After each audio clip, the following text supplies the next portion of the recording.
कुछ ऐसे सेंटेंसेस जिन्हें अगर आप नहीं जानते हैं तो अगर आप मॉडर्न स्पीकर से बात करेंगे तो शायद ही आपको उनकी बात समझ में आए। जैसे वह किसी और की है, मैं किसी और का हूँ फ़िलहाल, तुम किसी और की हो।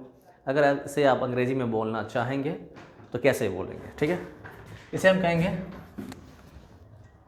वह किसी और की है, she is taken, she is taken, she is taken means someone is taken, it means that he or she is unavailable or he or she is in love with someone else।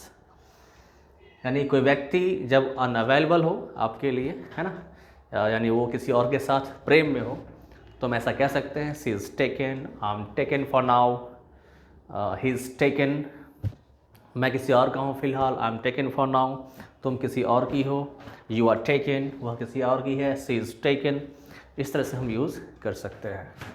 ठीक है, दूसरा sentence हमारा है मुझे घंटा फ़र्क नहीं पड़ता। अगर इसे हम फॉर्मल अंग्रेज़ी में बोले तो हम बोल सकते हैं कि आई डोंट केयर, है ना, हम लोगों को घंटा फ़र्क नहीं पड़ता, वी डोंट केयर। बट इसे अगर इनफॉर्मल तरीक़ा से बोलें, जिससे लोग आजकल बहुत यूज़ करते हैं इसे, I don't give a dam, DAMN, I don't give a dam, मुझे घंटा फ़र्क नहीं पड़ता। हम लोगों को घंटा फ़र्क नहीं पड़ता, we don't give a damn, उसे घंटा फ़र्क नहीं पड़ता, he doesn't give a damn. So damn is a word to express anger और फ्रस्ट्रेशन। हम अपनी एंगर और फ्रस्ट्रेशन को यूज़ करने के लिए डैम का यूज़ करते हैं। आपने बहुत बार सुना होगा डैम इट। नेक्स्ट है तुम तो छा गए भाई।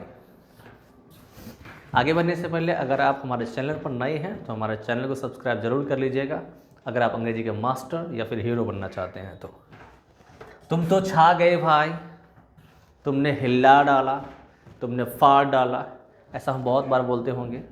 ऐसा हम तब बोलते हैं जब किसी का परफॉर्मेंस बहुत बढ़िया होता है, जितना हम एक्सपेक्ट किए रहते हैं उससे भी कहीं ज़्यादा। ठीक है, तो हम ऐसा कहते हैं। तो अगर आपको बोलना हो कि तुम छा गए भाई, you could say you slayed it, you slayed it. इसे आप कई तरीके से कह सकते हैं, you can say in many ways like you did it, you rock it, है ना, इस तरह से। ये वाला मेरा फेवरेट है इसलिए मैंने इसको यहाँ लिख दिया है। ये आप पे डिपेंड करता है आप कौन सा यूज़ करना चाहते हैं। नेक्स्ट है मैं तुम पर फिदा हूँ।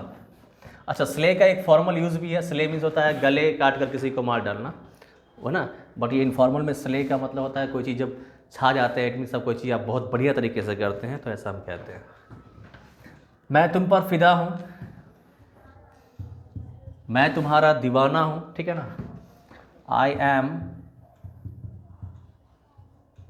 infatuated on you, I am infatuated on you, मैं तुम्हारा दीवाना हूँ या मैं तुम पर फिदा हूँ, ऐसा हम कह सकते हैं। ठीक है, बेसिकली ये बना है इन्फेक्चुएशन से, और इन्फेक्चुएशन का मतलब होता है दीवानगी और इन्फेक्चुएटेड का मतलब होता है दीवाना।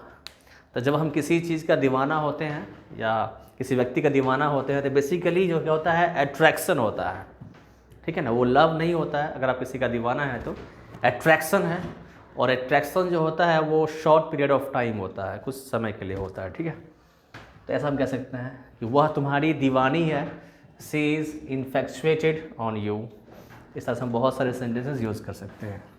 आज का last sentence but not the least, मेरी इज्जत का सवाल है, मेरी करियर का सवाल था, मेरी ज़िंदगी का सवाल है। अगर इस तरह को अंग्रेजी में बोलना हो तो कैसे बोलेंगे? जैसे मेरी इज्जत का सवाल है, my respect is on the line,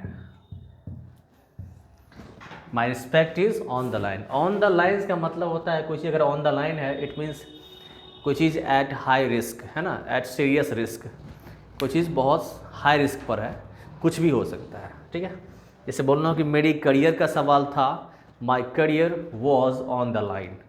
मेरी ज़िंदगी का सवाल है, my life is on the line. I hope ये वीडियो आपको अच्छी लगी होगी। अगर आपको कोई क्वेश्चंस है अगर आपके दिमाग में तो मुझे कमेंट ज़रूर करें, बाकी आप शेयर कर सकते हैं। Thank you.